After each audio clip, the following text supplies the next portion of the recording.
Hello, everyone, and welcome to another exciting episode of Weekends Managing Change series, where we bring you knowledge from the finest of experts. My name is Himanshu, and I hope that you are doing great and enjoying the warm weather.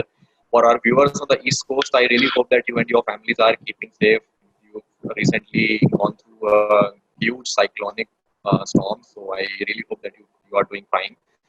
Moving on to our guest. Our guest for today definitely needs no introduction. However, I would still like to do the honors. It gives me an immense pleasure to introduce an extremely popular brand thinker. He has spent his career across the aggressive realms of FMCG, telecom, and consumer staples. He is considered a marketing practitioner and a thinker who is ahead of the consumer thinking curve year on year. He also teaches at the Indian School of Business, at the Hyderabad and Mohali campuses, and in addition to that, semesters at overseas business schools in the US and Europe. He recently published a book titled Marketing Trends Smart Insights into the World of Indian Business, which is a serious book written in a style that is distinctly young. He has also published papers extensively on the subjects relating to strategic marketing, branding, consumer behavior, retail networks, rural marketing, marketing research, and trend analysis. Currently, he is running a unique boutique consulting outfit branded Harish Bijoor Consultants, a brand name that has a consulting presence across the markets of Hong Kong, Seattle, London, Istanbul, Dubai, and the Indian subcontinent. All the way from Bangalore, it is an honor, absolute honor to welcome Mr. Harish Bijoor. A very good evening, Mr. Bijoor, and I really hope that you are doing fine. Thank you. Thank you, Himanshu. Let me commence. A very good evening to all the participants on this call. I'm going to be speaking to you today about the subject called new marketing realities, because marketing has changed, just as everything else around in our lives has changed. And I'm going to be talking to you about concepts, theories, and possibly a couple of thoughts, which are as fresh as COVID-19 is, in the sense that, everything that I'm going to talk to you about is contemporary, is possibly, hopefully, bleeding edge, and hopefully cutting edge, if not bleeding edge. Fundamentally because the definitions of our lives have changed very, very dramatically. And as these definitions have changed, I think you and I need to understand change and possibly grapple every single issue there is to grapple on change and take those baby steps forward in the great world market by and large. Therefore, what am I doing? I'm doing a webinar. What a horrible thing to do. I love doing 1:1 chats. I love doing, 1:many sessions, possibly if this was not COVID Kal, as I call it, we'd be sitting in a hotel and possibly we would be chatting 1:many. But that is not to be, and that is the new reality of COVID Kal. This happens to be my 91st webinar in the lockdown era. Okay, I'm not very proud of that, because 91 in about 62 days is like I've been doing 1.5 webinars every single day. But the subject of each of these webinars has been a different one.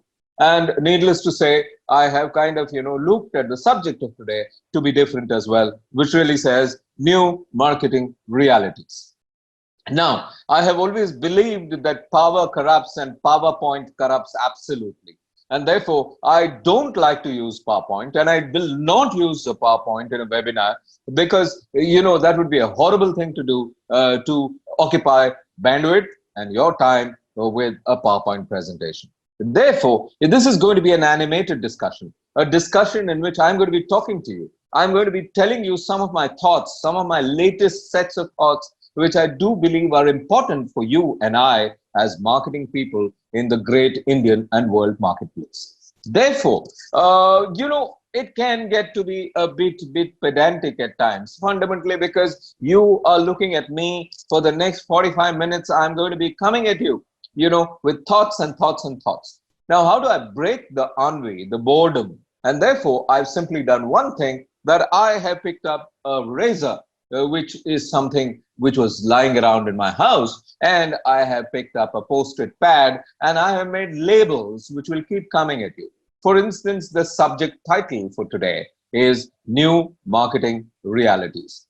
So subject titles will come to you, break the monotony of this boring face looking at you.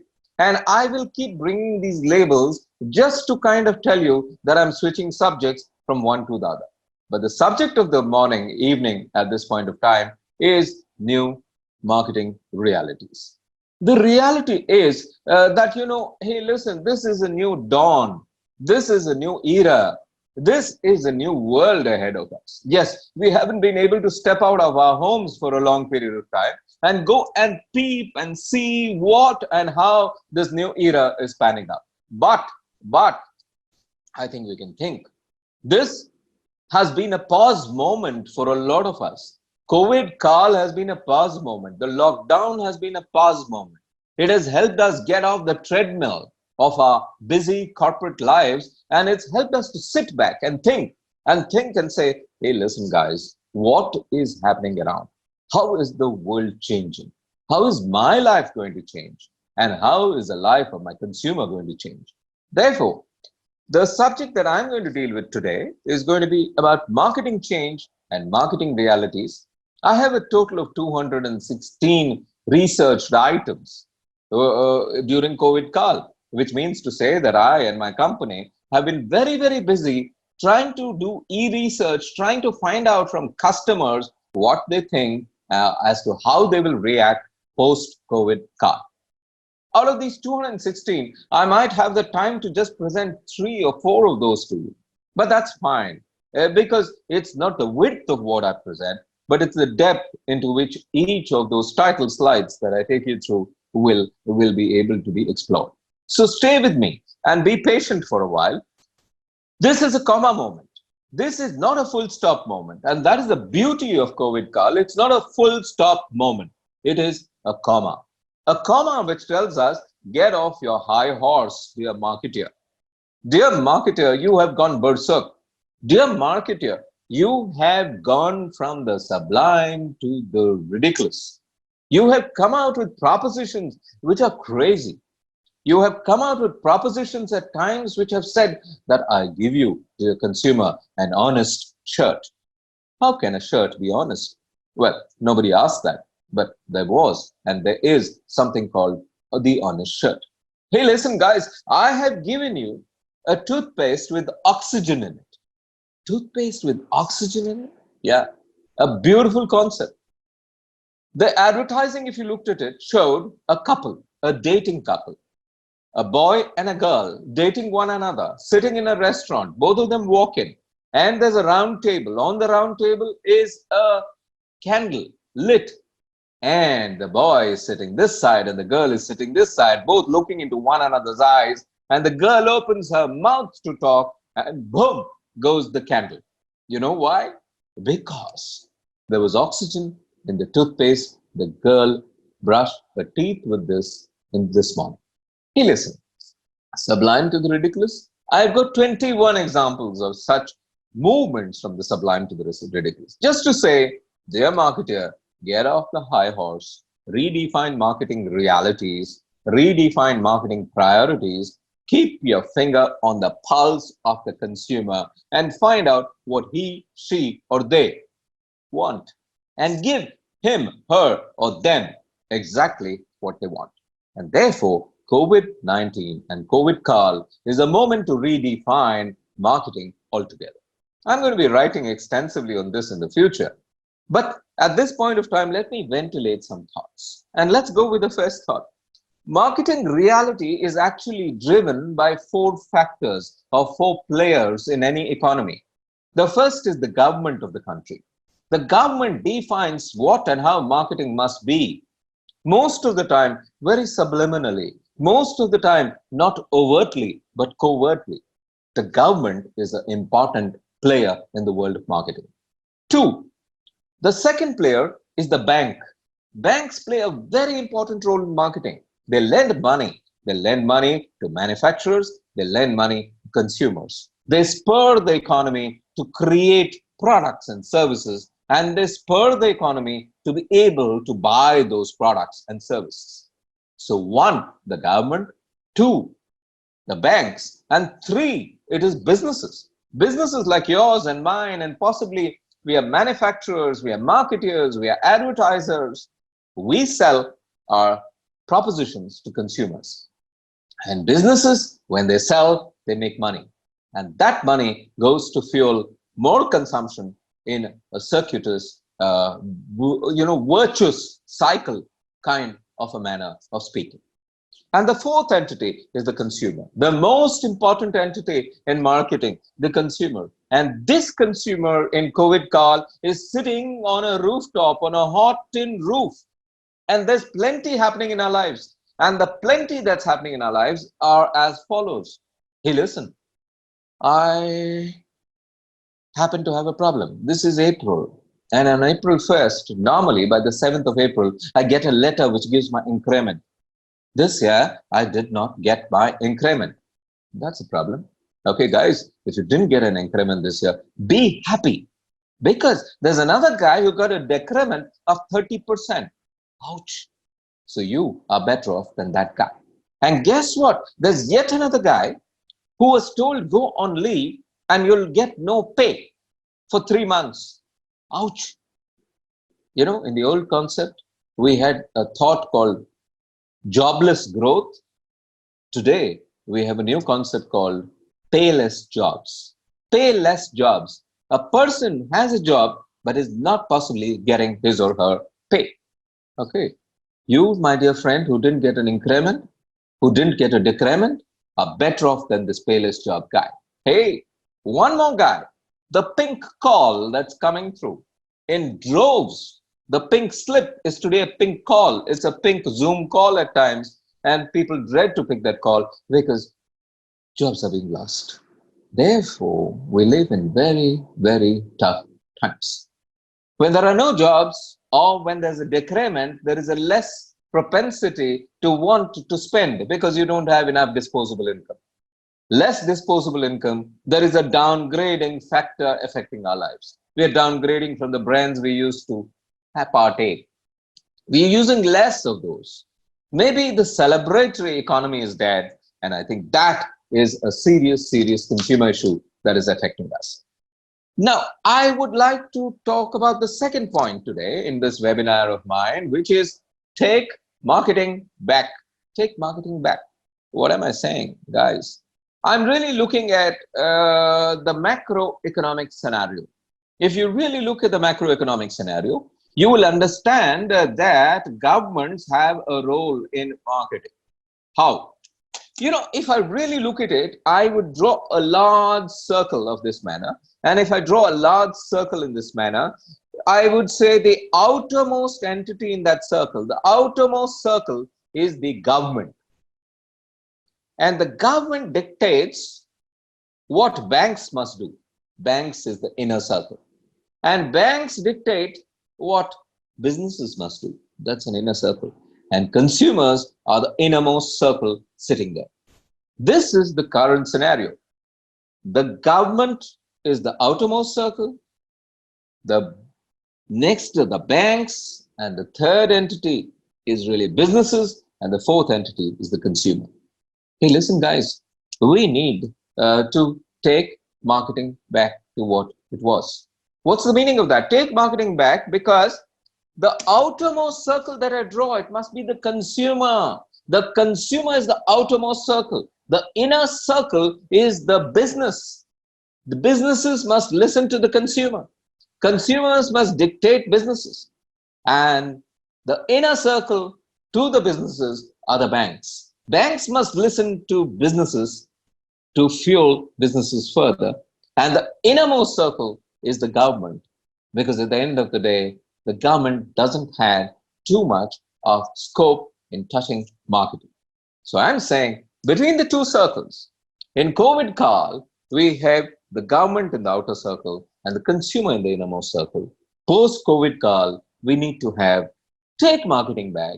And when you take marketing back as a company, as a marketer, you are going to put the consumer in the outermost circle. Because after all, the consumer is the largest entity in society. But guys, we have a problem. You know, there was a movie, and this is a movie title. It says, Honey, we shrunk the economy in this case. Honey, we shrunk the economy. Yes, the economy shrunk, And that is the key aspect I need to talk to you about. The economy is shrunk. The economy shrunk because we are on a basics orientation today. The celebratory economy is dead. We are redefining the wants and the needs of people as priorities over the desires and aspirations of people. Desires and aspirations are not important during COVID Kal. What's important is the needs and the wants of the people. And therefore, there's a downgrading syndrome, there is a replacement syndrome, there is frugalism, as I call it. Hashtag frugalism. What is this? I'm getting more frugal. I mean, I used to drink 6 cups of tea. I'm going to drink maybe 4 cups of tea a day. Okay, frugalism. I used to load my toothbrush fully as they show in the advertisement, with toothpaste. But today I might use only half of it, or use the Indian tendency of zarasa. Whatever it is, what you and I are doing is we are creating frugalism. And frugalism is possibly going to hurt the economy in the days to come. So be a marketer. We need to redefine the reality of marketing, where frugalism is a new thinking pattern coming ahead. Value is down. What really happens is premium price products are going to be down. Value is down, but volume is up. The basic economy is about volume, and the non-essentials economy is about value. And that non-essentials economy doesn't exist too robustly today. Therefore, volume is up, value is down. GDPs of the countries around us are down. Okay, there are countries which are going to shrink at about 6.2%. And guess what? India is one of them.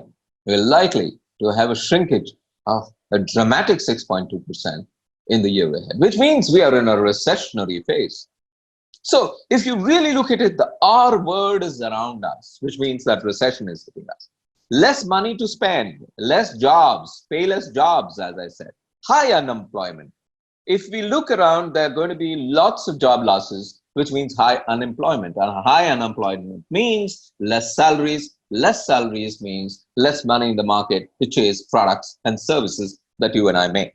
Therefore, we need to define and redefine the economy. Sectors are drowned. There are several sectors which I call COVID ostracism sectors. The ice cream sector is a COVID ostracism sector.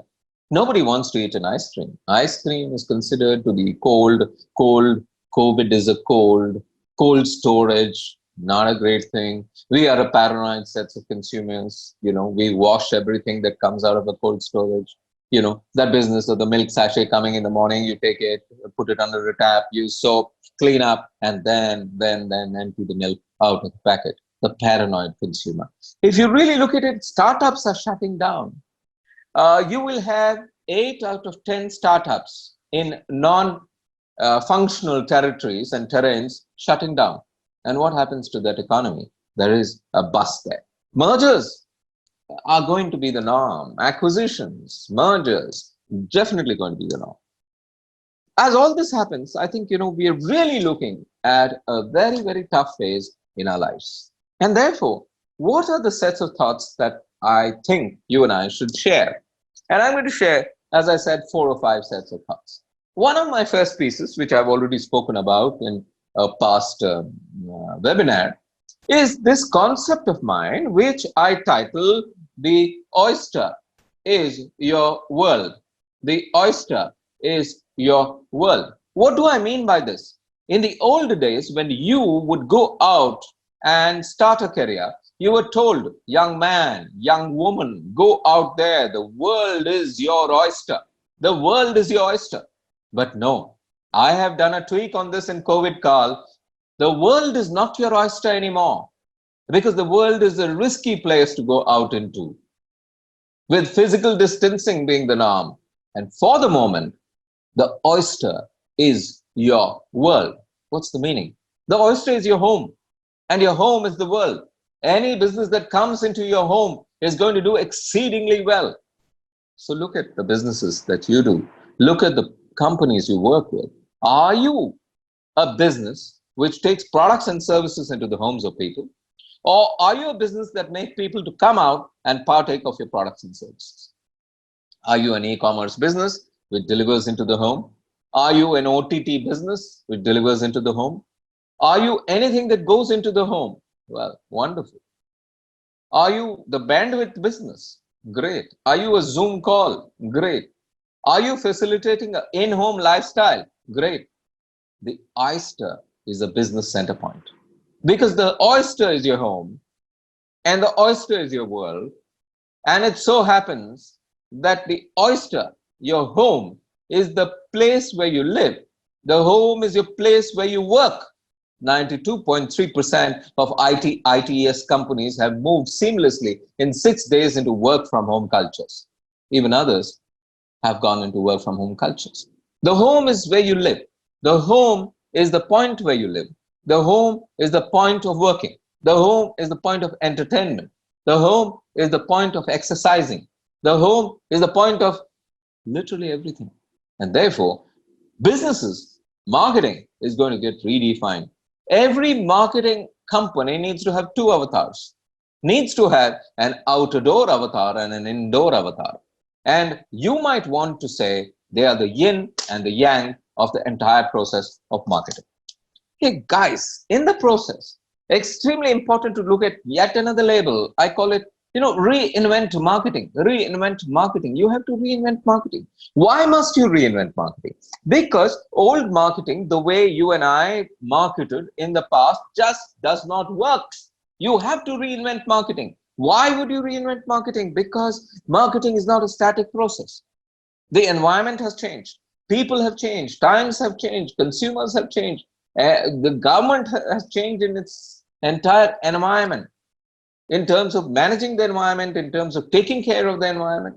So if you really look at it, businesses need to change. And here I have an old theory of mine, which I call the Brahma, Vishnu, Maheshwara theory in branding. I believe when you think of brands, when you manage brands, there are three things to do. One is the Brahma role. The Brahma role is that of the creator. You create a brand. After creating the brand, you take the Vishnu role, that of the preserver of the brand. And after going through that for a cycle of time, when the time comes, like the time has come now, you have to adopt the Maheshwara role of being a destroyer of the brand. So my Maheshwara concept is simply to say that you must destroy your brand to recreate out of it something that is relevant for the new world. And I think COVID Kal is that Maheshwara moment which has come to our doorstep. It's a big time for innovation. COVID Kal is a big time for innovation. We've set up mask manufacturing facilities in Tirupur. We have three kinds of masks. One is premium masks, which go to the Gucci's of the world. And then there are the middle class masks, which might go to any brand in an urban city which you have. And then you'll have the common man's mask, which will cost 10 rupees. 10 rupee mask, 120 rupees per mask, and then 25,000 rupees per mask. Guess what, guys? That's making a process out of the turmoil that we are in, and trying to say that, hey, listen, guys, businesses need to reinvent themselves. We have a sorry client of ours. Let me take a client of that nature who I can speak about, because other innovations I can't speak because of my NDAs with the clients. This has been a very, very innovative phase for us because we've taken innovation into the client's home, into the den, and they have changed. The sari client has got a sari, and the sari has got a mobile pocket in it, and the mobile pocket with it, he gives a fall free.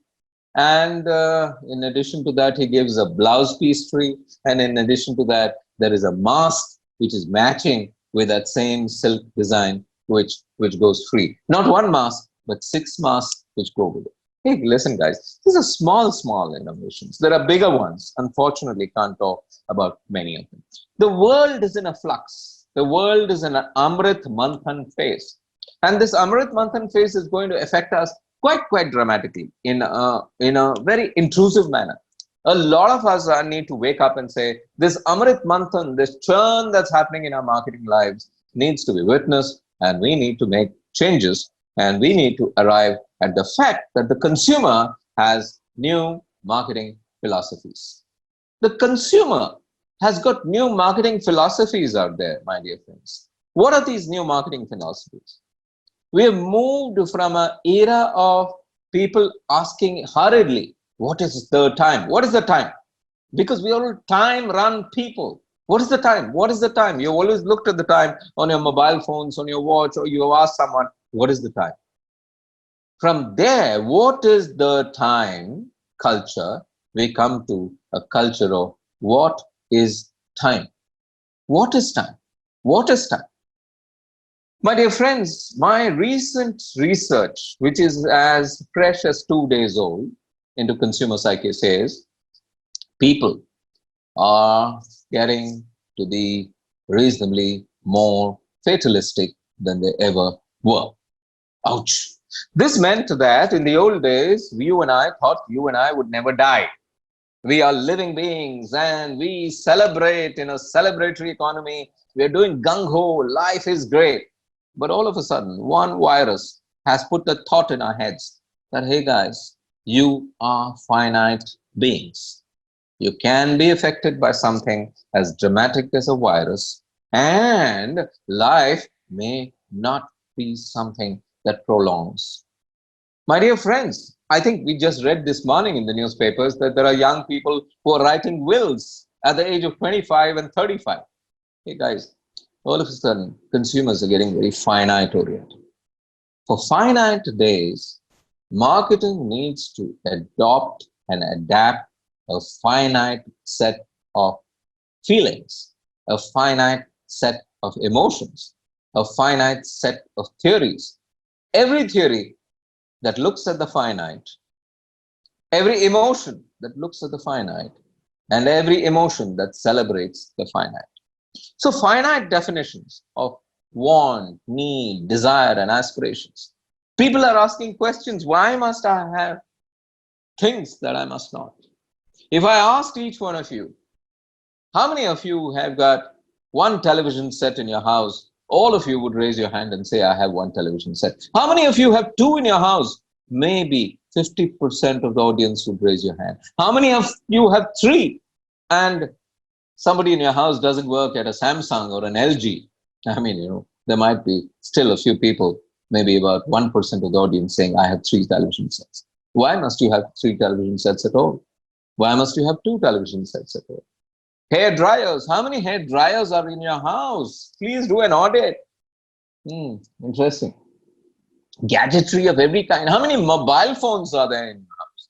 What is the per capita ownership of mobile phones in the home? Okay. Now I'm not talking SIM cards, but actual phones.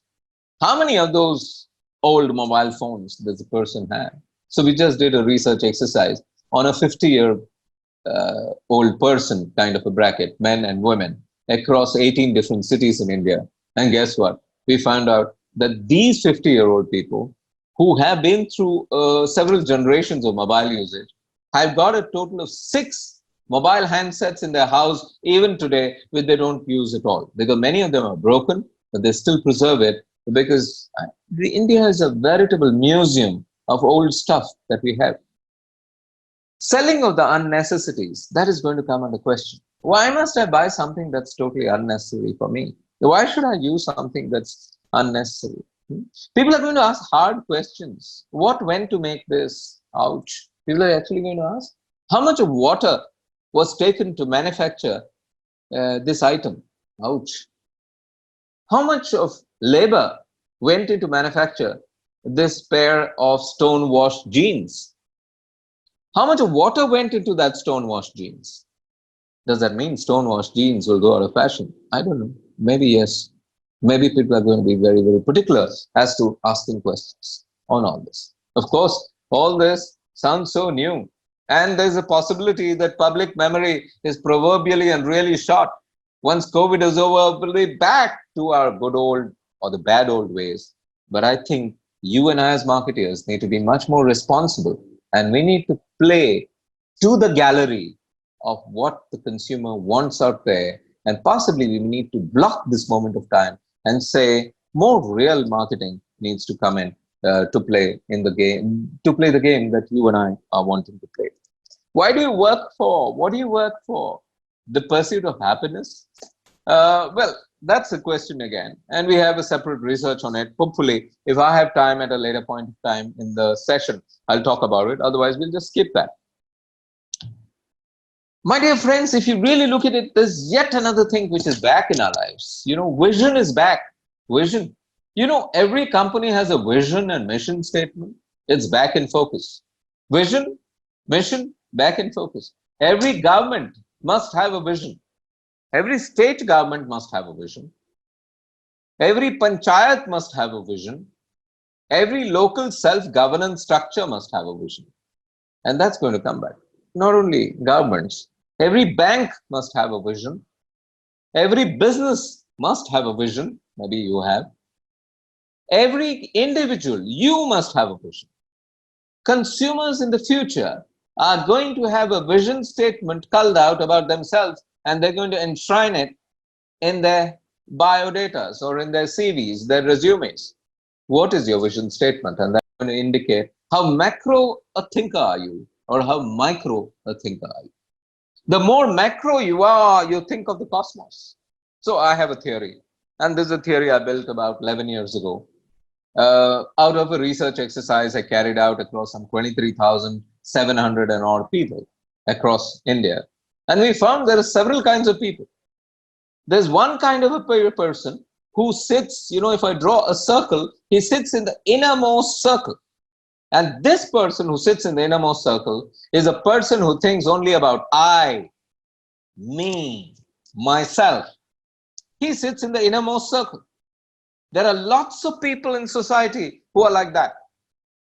And every few years, you can do an audit of the numbers in your country, and you can decide what percentage of the population is I, me, myself centric. By the way, think about yourself as well. Are you I, me, myself centric? Maybe you are. Out of the entire audience, maybe 50% of you are I, me, myself centric. Well, draw a circle outside of that.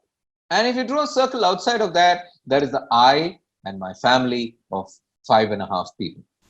5.5? Yeah, that's what the census numbers indicate. There's an average of 5.5 people in an average Indian home. I've been to many homes, never found that half a person. But that's the joke I normally throw to say that, that's how statistics are. Every house has 5.5 people. And I have drawn I, me, myself around that I and my family of 5.5. If I ask you this question, my dear friend, I give you a challenge that at least 89% of this audience will say, I am concerned about my inner circle of I and my family of 5.5. Full stop. 89%, sorry, 89% of the audience is that way in our country. And this is as per that research exercise I carried out. Draw an outer circle around that. So it's I. Next circle, my family of 5.5. Next circle, my community, my locality. Next circle, my city. Next circle, my country. Next circle, the world. Next circle, the cosmos. My dear friends, if 89% of the people in India are bothered about I, me, myself, and my family of 5.5, only 11% of people are bothered about the other circles, which simply means to say that the majority of our customers are I, me, myself centric, and my family of 5.5. Well, that's the way it is. But there are 5 countries in the world which are cosmos starters, who say my first concern is the cosmos, my second is the world, my third concern is my country, my fourth concern is my city, my fifth concern is my locality, my sixth concern is my family, and my seventh concern is I, me, myself. These 5 countries, none of us belong to these 5 countries. Norway, Sweden, Denmark, Switzerland, and the Netherlands. 5 countries. But suffice to say that we are very, very concerned about ourselves. But you know what this vision is all about? This vision statement that I told you about? We are getting community conscious, my dear friends. We are forced to become community conscious. You're concerned about your city. Every day you're looking up in the newspapers, which you don't touch anymore. But maybe online, you're looking at it and saying, how many cases of COVID-19 have occurred in my city? Well, why are you asking that question, my dear friends? You're asking that question because you want to know how many are affected and how can I be affected? Am I in a red zone of your, green zone or orange zone of your? Is my area a containment zone? I'm very worried. You go walking outside, then you meet friends from your apartments around you. You say, how are you? I hope you're well. Genuinely asking that question. Guess what? There's a vicarious need to know how your neighbor is, because if your neighbor is well, you are well. COVID-19 has created an artificial forced community orientation in society. And what's the meaning of that? It simply means to say that I'm concerned about my community all of a sudden. I'm not only concerned about I, me, myself, and my family of 5.5, but I'm concerned about my community as well. Because if my community is well, I am well. And therefore, I have an analogy there. You know, many years ago, we had the dengue scare across the country. And at that point of time, I had put together an analogy and I had written about it as well. And this was my dengue mosquito analogy. The dengue mosquito, which is the Aedes aegypti mosquito, breeds in water bodies which are stagnant. And many of these water bodies could be in the slums around your houses. And your slums around your houses, you're not concerned because you live in a gated enclave. You have a security guard out there. You have a boom barrier with lifts up and down. You live in nice brick and mortar houses. Everything is hunky-dory. But just outside your house, there is the slum. And in the slum, the Aedes aegypti breeds. And the Aedes aegypti goes and bites children in the slum and women and men in the slum. And they get dengue. And then after that, the blood-sucking mosquito flies seamlessly through your boom barrier in your gated enclave and comes and bites you. Guess what, guys? The Aedes aegypti mosquito doesn't know classes, doesn't know where people live, and guess what? This is why communities are forced to take care of their neighborhoods. Because if you don't take care of your neighborhood will take care of you. Extremely critical to ensure that your concern and my concern as marketeers should be about not only I, me, myself, and my family of 5.5, but it should go wider and wider circles. In India, at this point of time, we're still stuck with I, me, myself, and my family of 5.5. So if you really look at it, I think, the entire selfish inclusiveness is the concept, I would call it. We're getting inclusive just because there is a certain selfish motive in getting inclusive. Marketing and marketeers need to wake up. And a lot of marketeers are working today. I work with a fair number of clients. And in fact, the last 62 days have been very, very busy because everybody's in a flux and everybody wants ideas. And that's the point of time when you're creating ideas and thoughts for communities and for marketeers to say that this is what you should do on community management. Therefore, the future of marketing lies in community management and managing it not for any esoteric reasons, because people don't do things for esoteric reasons, but for selfish inclusiveness as a concept. The next thing I'd like to talk to you over the next several minutes, because I have another 7 minutes to go before I take your questions and answers. The next thing I'd like to talk to you about is the business of the poor. The poor business, I call it poor business. My dear friends, much of the time, marketers don't look at the poor businesses at all because the poor don't contribute to marketing economies. It's the rich who contribute to the marketing economies. It's the middle class who contribute to marketing economies. The poor are the last in the entire hierarchy of marketing economies. Not anymore, guys. I think every company, every marketing company must have a yin and yang kind of an approach, a portfolio approach where you will have products for the rich and products for the poor. Because we live in a world which is very, very complex. The entire world is, let's theoretically call it, there are a total of 7.6 billion people in the world. 7.6 billion. The top 2 billion are the rich and the bottom 5.6 billion are poor. Let's simplify it and say there are 7 billion people in the world. The top 2 billion people are rich. The bottom 5 billion people are poor. The idea simply is that the rich must take care of the poor. Because the poor will never become rich if the rich don't take care of the poor. Therefore, 2 billion people of the world must take care of 5 billion people of the world, which means 1 billion people of the world must take care of 2.5 billion people of the world, which means that one human being must take care of 2.5 human beings who are poor. And I think that seems to be the way of marketing, looking at creating products and services which cater to the poor. The business of the poor is a rich business of the future. And that rich business is what marketing needs to redefine and say, I'm interested in creating that business, because marketers of today create markets of tomorrow. Marketers of today create markets of tomorrow. And this is a marketing investment that every company needs to look at and create for the future. Last 2 points. Desiism. Desiism. My dear friends, Desiism. What is Desiism? I wrote this paper on Desiism a couple of years ago. In 2018, I published an article called Desi Revival. I think it was in the Economic Times. And at that point of time, I had said that Desi Revival is going to happen in a big way. At that point of time, it was looked at as, it's happened before. The Vidarbha movement was there, but it went out of fashion. But Desi Revival, hey, listen, it may or may not happen. But believe it or not, at this point of time, the Prime Minister of the country, Mr. Narendra Modi, has said, vocal for local. Oh, vocal for local. And when the PM of the country says something like that, a lot of companies take action. Vocal for local is going to become an action point across 4 constituents. The first constituent is the corporate action. The corporate action is going to be that corporates are going to find out how local they are and how global they are. And if they're too global, or if their ownership is very MNC oriented, they will really look at creating a new image for themselves.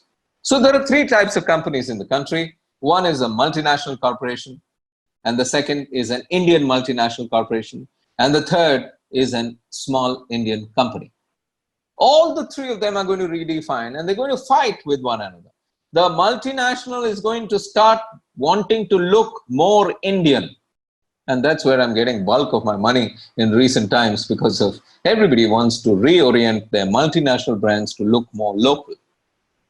And the local Indian company is going to say, no, they are not local. And it's going to invest a lot of money telling people we are more local than them. And the small company is going to also say the same thing. And over a period of time, expect marketing action to be occupied by corporate action of this kind. The second action is government action. The government might say, we buy only Desi. Our canteen stores department will not keep anything which is Videshi. Ouch. What happens to your single malt guys? What happens to a lot of your brands which are Videshi? Which simply means to say that it's going to be a fillip to anything that is India made. India made foreign liquor. IMFL. Please note, that's one category. There are 211 categories which are totally India made. And I think there's going to be a revival there. So the second action you can expect in marketing is government action. First is corporate action, I've told you. Second is government action. And the third action is retail action. Expect retailers to tell you tomorrow that we stock only Desi goods, which means to say that they're going to negotiate with companies and say, your brand is sounding very foreign. I can't keep it. I'm not sure if you're foreign or not, but if you want me to keep it, give me 25% margin. Ouch. Retailers are good at that. The fourth piece of action is consumer action. Now, the consumer action is where the consumer finally decides whether he or she is interested in local or global. And I think at the end of the day, what the consumer says will win. So if you really look at it, all these pieces of action are going to happen in our lives, in our very lifetimes, and each one of us is going to experience the excitement of revivalism of every new way of marketing. Concepts are going to get reinvented. Thoughts are going to get reinvented in marketing. Philosophies are going to get reinvented in marketing. Old marketing is dead. Long live old marketing. Old marketing is dead. Which means to say you and I are the future who need to take care of how new marketing roles are. Which means to say that you need to reinvent yourself and I need to reinvent myself. And that's the exact 45-minute kind of alarm which I had set, and I'm ready to take questions from you. Thanks. Over to Himanshu. Perfect. Perfect. Thank you so much, Mr. Bijoor. That was phenomenal. That was actually fantastic. Thank you so much for your time. I can understand you must be really tired since you've been speaking since the last 45 minutes. But I particularly found the discussion I particularly found the session very useful, and I really like that bit about the small post-its that you use. It's a very novel concept, very simple but very novel. So I really personally really like this thing. Take marketing back, exactly. So I can see a couple of questions from our attendees here. I'll start with the first question. The first question that I can see is from Mr. Abhay Narang. And Abhay is asking that for one's business, the personal brand and the corporate brand are heavily interlinked. How can one utilize this time to build their personal brand? A very interesting question indeed. I mean, because this is the time when a lot of people are actually looking forward to maintain, building their own social media profile, building their own brand. So how does one, go about it? What are your thoughts? Abhay, a very good question, Abhay. If you really look at it, many businesses are umbilically linked to the personal brand of the individual. It could be a promoter, it could be a CEO, it could be a passionista of that particular business for anything. For instance, Patanjali Ayurved is synonymous with Baba Ramdev. Okay, and to an extent, Baba Ramdev's image is Patanjali Ayurved's image. Acharya Balakrishna, to an extent, also coming into the situation. So if you really look at it, how should you manage yourself? My entire ethos and personal branding is integrity, integrity, integrity. See, these are tough times. COVID call is tough times. We are going through very tough times. In these tough times, you must make sure that every ounce of what you say is weighed on the touchstone of integrity. Anything that you say must be honest, straightforward, to the heart, and without couching it in anything that is marketing speak. Marketing speak. Advertising speak. Because sometimes marketing goes too far. I told you that business about oxygen in the toothpaste goes too far. Marketing, at times people tend to say, marketing, oh, you're in advertising. Oh, I know. I need to take only 30% of what you say to be true. Can that happen? No. In tough times, invest in your personal branding on the font of integrity.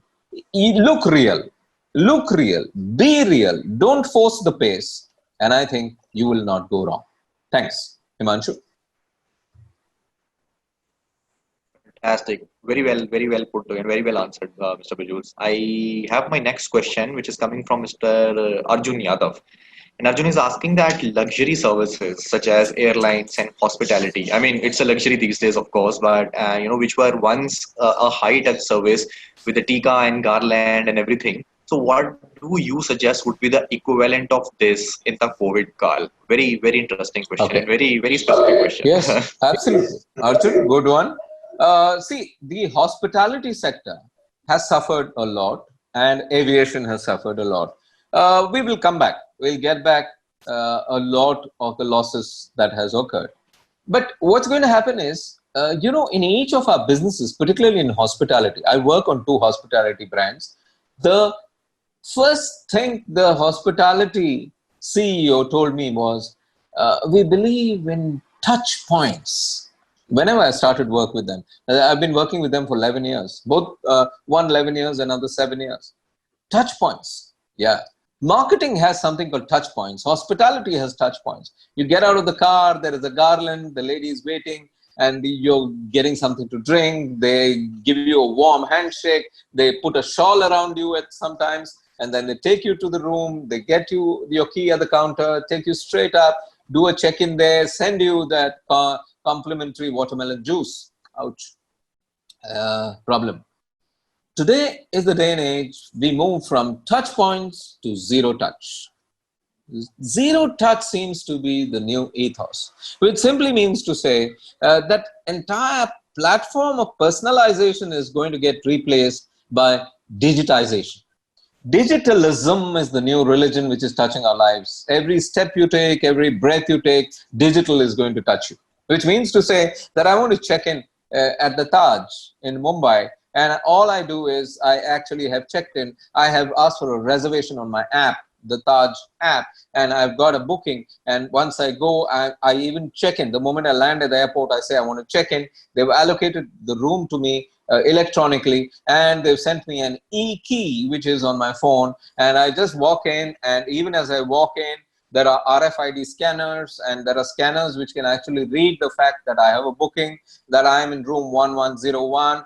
The doors open seamlessly. There's no need for any further key. That e-key is your key to survival in the hotel till you're checked in. And then you go to your room and you walk in there and off you go. And then I sit down and lie down in the bed and I order my favorite dishes. I've ordered a kakori kebab, and the kakori kebab lands up at my doorstep, but nobody comes in. There is a trolley left in front of my door and I have to go and pull in the trolley. The trolley is totally sanitized. There's a small little card on it. The small little card says, this is the temperature of the chef who made it. This is the temperature of the guy who actually wheeled it in. And after you finish, kindly give us an e-call and we'll get the whole thing taken off. Hey guys, from touch points to zero touch. That's the new reality, Arjun. Thanks. Himanshu? Fantastically answered. I mean, it's really great to see, whatever you just mentioned, probably, at one point of time used to be the dream of a, person who's probably making a sci-fi movie, and right now we are living this reality. So very well answered. It's probably the transition phase that we are stepping into the future. So I Sure. have my next question. I unfortunately do not have the name of the person. The person is asking that what are the products or services that existed pre-COVID, but probably would not revive and perish after the COVID era is done and dusted. Okay. Actually, I would not worry about any category that existed in the past which will perish in the future. Because the first point is public memory is proverbially and really short. The second point is that we are all looking for products and services which I call A Bel Mujhe Maar kind of products. A Bel Mujhe Maar kind of products. What's the meaning of it? Bull, please come and butt me kind of products. Means these are products which are not good for me, but I am hooked to it. Therefore, there's a certain addiction to certain kinds of products which will never go out of fashion. So pre-COVID, post-COVID, I wouldn't really worry about it. But the point is that in the products that you want to create post-COVID, there are extremely exciting opportunities out there. I wish I could speak about some of the new things which you created for bigger companies. Because, with the bigger companies, you have an NDA and you can't even transgress that, and it would be wrong for me to share any of the thoughts. But classically different products, completely diametrically opposed products which we have never seen before, going to hit the market. Not later, but sooner. Which means that it's actually going to happen in the next 2 months. We're going to have these products coming out there. And if you look at it in the unorganized sector, you will see, all the mask makers, how quickly have they come out? First of all, they came out with surgical masks. Then they came out with duplicates of surgical masks. Then when surgical masks were not supposed to be worn by normal people, they came out with cloth masks. The cloth masks were single layer, they became double layer, they became triple layer. The triple layer cloth masks had filter paper in between them. The triple layer cloth masks with nozzles came in. Then came the fact that people can't see one another with masks, so the transparent mask comes in. The transparent mask is also, a little uncomfortable to wear. So now we have got masks which you take your photograph, you give it to the scanner scans your photograph, and the lower portion which is covered by the mask, that is printed on that mask. So when you wear it, it's a customized of your face. If you have a mustache, and if it has salt and pepper on that mustache, the mask will have salt and pepper on the mustache. And when somebody looks at your face, they actually recognize who you are. Have you had not that problem where today, if you're wearing a mask, you don't know who that is? Because faces are recognition points. And most of the time, only the eyes don't let you know who they are, or the hairstyle. In my case, I get recognized because of a particular hairstyle. But in many cases, if the mouth so much is covered, you can hardly recognize them. And therefore, in come these innovations. In that category, which is the lowest common denominator category called mass, there's so much innovation. Imagine how much of innovation will come in every sector. So, don't worry about any product that will go out of fashion. Get concerned and besotted with products which are going to become very, very fashionable once again. Something we never imagined, but something that takes off. EdTech. In EdTech, if you will see, EdTech platforms have gone crazy. In communication technology like Zoom and WebEx and things like that, they've all gone crazy. Yeah, there are some spaces we're worried about, right? Commercial office spaces. What happens to them? Because, if 92.3% of all ITES companies in the big 8 cities have moved seamlessly into work from home, what will happen to workspaces? Because many of them will not come back. Even if 50% of those people who work from home don't come back, 50% of the offices will remain as shells. And then companies have brilliant ideas. They will say, we'll stagger working. We don't need so much space. What happens to them? Even they shall bounce back. And there are excellent ideas happening in the realm of real estate. I work in real estate quite deeply. And there are excellent, brilliant ideas for office spaces to come back. I work with a newspaper client at this point of time. Newspapers are affected badly. I mean, in many cities, only 20% of the people in the city are getting newspapers. They're going to come back. I work in the ice cream industry. There are going to be brilliant ideas in ice cream, which are going to come back. Unfortunately, we can't speak about many of these, and we can only talk about the exciting ones, all those robos, those iRobo, floor cleaners, etc., etc. But there's much more in the marketing days ahead. So very exciting times ahead. Yep, Himanshu. Perfect. Very well answered. And yes, I think we have just time for just one last question. Sure. And after that, maybe we can just finish. So this is a very different question from what we've been talking about. And this question is from Sajal. And Sajal is asking that mental health in a country like India, as we see, has been something that has been ignored since a very long time.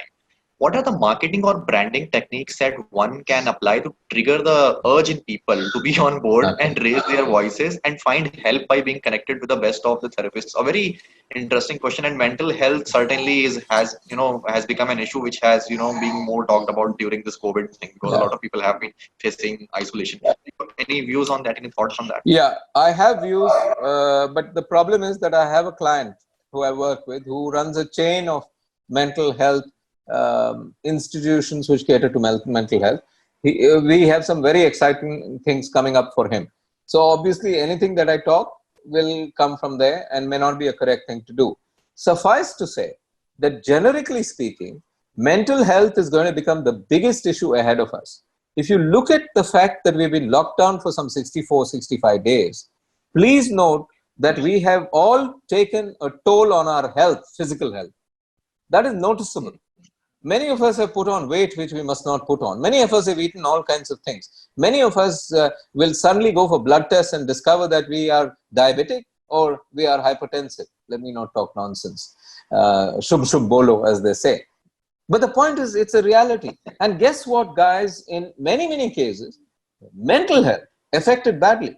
Do you know how sensitive people are now? I told you a research exercise that I carried out. One of the questions was, when did you fight with your spouse last? And how deep was the spouse?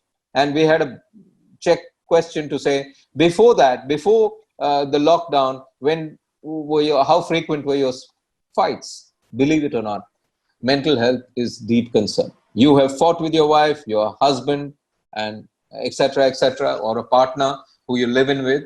The thing is, mental health is acute. A lot of us are under stress because of the lockdown. So mental health, big issue. Job losses, lots of people with lost jobs. Mental health, big issue. So mental health, if you're in that space, I think you're doing great service. And at the same time, there are fantastic opportunities for this service to go places. Absolutely, absolutely. So, ladies and gentlemen, this was Mr. Harish Bijoor. You were listening to him. I really hope the conversation benefited you. It certainly did benefit me a lot, and it really opened a lot of new thought points that I can basically, ponder upon later in the evening tonight. But thank you so much, Mr. Bijoor, Thank you. for your presence here, and thank you so much for sharing your valuable thoughts. It has been Thank an you. honor having you with us.